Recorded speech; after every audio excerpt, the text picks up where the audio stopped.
नमो नमः। आप सभी का हार्दिक स्वागत है जागृति गुरुकुल द्वारा चलाई जा रही सी प्रोग्रामिंग की तीसरी कक्षा में। और इसमें हम लोग जो जानेंगे डेटा टाइप्स के बारे में, और डेटा टाइप क्या होते हैं और कितने प्रकार के डेटा टाइप्स होते हैं और क्या क्या होते हैं, वो सारी चीज़ें हम लोग इसमें जानने वाले हैं। बहुत छोटी कक्षा है लेकिन सबसे इम्पोर्टेंट कक्षा है, इसलिए मैंने इसके टॉपिक्स को बिल्कुल अलग से ही रखा है। आप सबसे पहले बात करते हैं कि डेटा टाइप होता क्या है। डेटा टाइप वो होता है जो डेटा का प्रकार बताता है, टाइप बताता है, वही डेटा टाइप होता है। ओके जी। तो यहाँ पे इसे समझ लेते हैं। प्रोग्रामिंग करने का कारण होता है डेटा का डेटा प्रोसेसिंग करना। ऐसे में डेटा कितने तरह का है ये जानना आवश्यक है। मुख्य रूप से किसी भी लैंग्वेज में दो प्रकार का डेटा टाइप होते हैं, और मुख्य रूप से सी में मुख्य रूप से दो प्रकार के डेटा टाइप उपलब्ध होते हैं, इंटीजर और फ्लोटिंग पॉइंट्स। इंटीजर में जहाँ एंड लॉन्ग कैर आते हैं, वही फ्लोटिंग पॉइंट्स में फ्लोट, डबल और लॉन्ग डबल आदि आते हैं। ठीक है, जो कि आगे चल के आपको समझाया जाएगा। लेकिन सबसे पहले बात करते हैं बेसिक डेटा टाइप की। ये समझना आपके लिए बहुत ज़रूरी है, ये बहुत ज़्यादा मैटर करेगा आगे चल के आपके लिए। तो मुख्य रूप से मैं इसे 3 कैटेगरीज़ में डिवाइड कर रहा हूँ। हो सकता है कि आपका जो डेटा वो नंबर का हो सकता है वो स्ट्रिंग का हो, या हो सकता है वो बूलियन के प्रकार का हो। इस तरह से मैं अपने इसे रूप में बाँट रहा हूँ। अब नंबर में हो सकता है कि वो इंटीजर हो। इंटीजर में कैसे? कि जैसे 1, 2, 3, 123 इस तरह से करके, या माइनस में 2, 3, 3, 4 इस तरह से, या ये जो संख्या है इस तरह से हमारा इंटीजर में हो सकता है। अब बात करें फ्लोट की, तो फ्लोट में दशमलव वाली संख्याएं आ जाती है। अब फ्लोट में क्या हो जाता है कि ये हो जाता है। अब इन्हें लिखने के लिए कुछ भी विशेष प्रकार से कार्य नहीं करना पड़ता है, जो भी आपकी है इस तरह से डायरेक्ट आप लिखिए। लेकिन जब भी स्ट्रिंग आती है, तो स्ट्रिंग में मतलब ये आप ये समझ लीजिए, कोई भी डेटा, हम मेरा नाम, आपका नाम, आपके टीचर का नाम, या कोई भी शब्द पूरे, वो सब जो है वो स्ट्रिंग कहलाता है। इसमें स्ट्रिंग के लिए डबल कोट का जो है प्रयोग किया जाता है उनसे स्टोर करवाने के लिए। ये बहुत इंपॉर्टेंट चीज है, समझ के याद रखना पड़ेगा। फिर आता है बुलियन, जिसमें कि ट्रू या फॉल्स होते हैं, या जीरो और वन होते हैं। लेकिन सी प्रोग्रामिंग लैंग्वेज में तो ये जो नीचे वाले दो हैं वो अवेलेबल नहीं होते हैं। जो ऊपर वाले नंबर के अंदर इंटीजर और फ्लोट होते हैं, उसी से सारा काम हम लोग करते हैं। और अगर हम लोगों को स्ट्रिंग का भी यूज लेना होता है, तो वो कैरेक्टर का एक एरे होता है, जो कि मैं आगे चल के आपको समझाने वाला हूँ। और जो कैरेक्टर होता है वो भी इंटीजर में काउंट करके हम लोग इसे यूज में लेते हैं। इंटरनली जो होता है वो इंटीजर के माध्यम से ही जो है डेटा को सब कुछ स्टोर रखता है, लेकिन हम लोग इसे गहराई से समझेंगे। चलिए बात करते हैं यहाँ पर। तो ये हमारे कुछ कीवर्ड्स होते हैं, फिर ये इतनी मेमोरी वो गिरता है हमारे वहां पे, फिर उसकी कंट्रोल स्टेटमेंट स्ट्रिंग क्या होती है, और ऐसे ही उसकी क्षमता कहाँ से कहाँ तक की है। तो सबसे पहले बात करते हैं कैर की। या तो आप लिख दो सिंपल कैर, या लिख दो साइंड कैर। 1 बाइट जो है वो स्टोर कर सकता है। %c का उसमें प्रयोग किया जाता है। -128 से 127 तक वो स्टोर कर सकता है। फिर हम लोग बात करते हैं अनसाइंड केयर की। अनसाइंड केयर क्या करता है, वो भी 1 बाइट ही लेता है। उसमें भी %c ही होता है, लेकिन वो 0 से लगाकर 255 तक जो है वो स्टोर कर सकता है। ऐसे ही इंट है, तो वो 2 बाइट लेता है। %d उसका जो होता है, और 32,768 से लगा के 32,767 तक वो होता है, माइनस से, इस तरह से। फिर ऐसे ही अनसाइंड तो होता है, वो 2 बाइट लेता है। %u जो है उसका है। इस तरह से ही ये उसकी क्षमता है।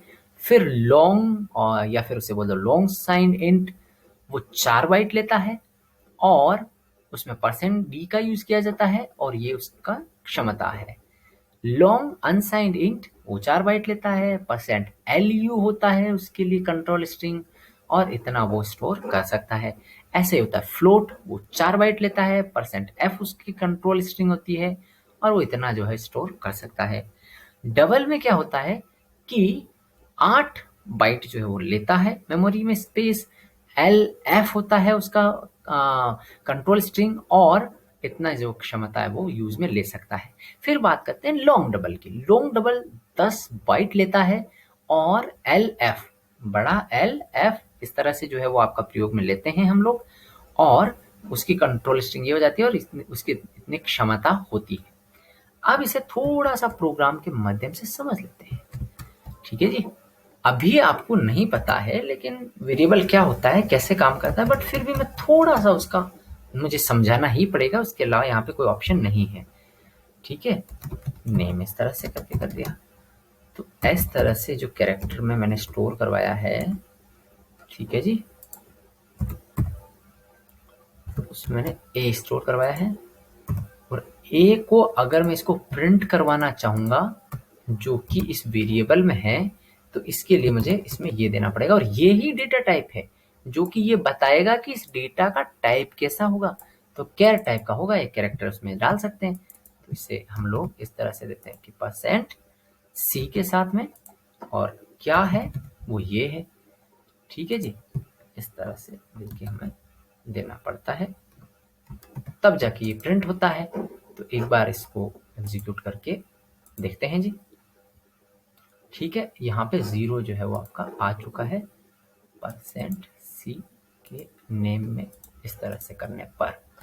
ठीक है, हमें यहाँ पे क्या कहा गया, %C का यूज करना है, और इस तरह से जो है आपको करना है। ठीक है जी,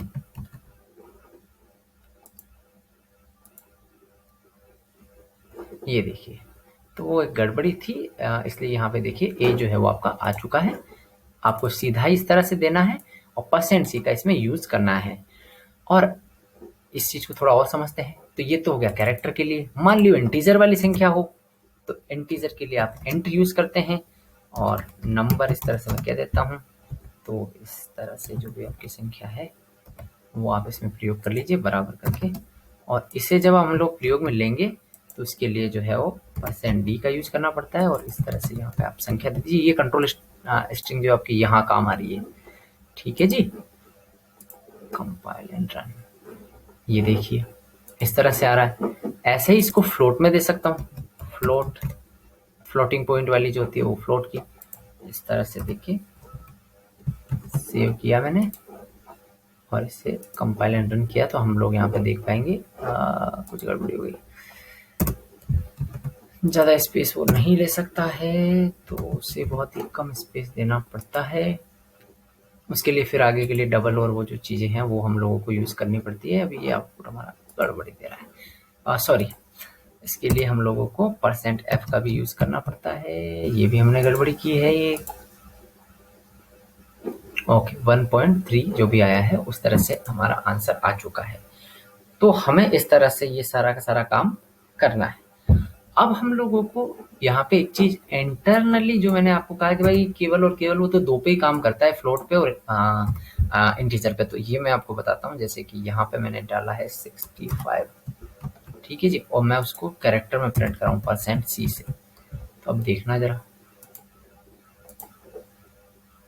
अरे जी क्या हो गया, सॉरी, ये नहीं में देना मुझे, यहाँ पे ये मुझसे कुछ मिला ही नहीं। कंपाइल एंड रन, ये देखिए ए आ चुका है सबसे बड़ा वाला, क्योंकि इंटरनली जो है वो आस्की कोड में ये जो वैल्यू है 65, उसका मतलब होता है हमारा ए। इस तरह से जो है ये स्टोर करके रखता है और काम करता है।